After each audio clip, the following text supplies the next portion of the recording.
Hi, my name is Desiree and I'm a social media moderator and columnist with MS News Today. I was born and raised in San Antonio, Texas, and I was diagnosed with relapsing remitting multiple sclerosis when I was in high school, and I was only 17 years old.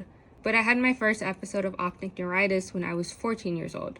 I have always found peace and love within writing ever since my grandma taught me how to read and write when I was a little girl. Since then, I have associated those two things with her, so I've been able to find a safe haven in my writing, which is what led me to start my column, Authentically Human.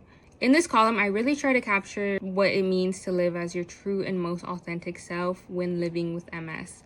Because I'm a firm believer that we shouldn't have to pretend or put on a facade for those around us. I think we should be able to openly and freely talk about our difficulties, challenges, and hardships when living with MS.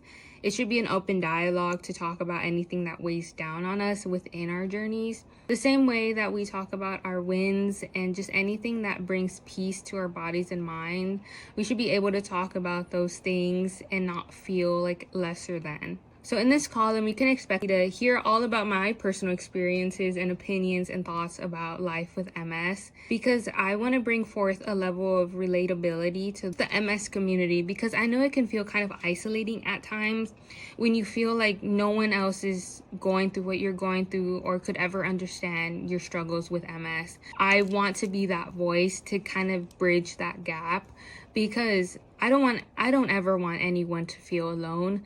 So within my column, I just want to talk about what it means to be a human, because at the end of the day, we are all human and we all have emotions, we all have feelings, and sometimes MS could get the better of us.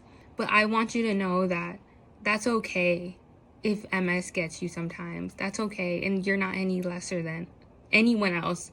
But it's also okay to, take MS and win the battle.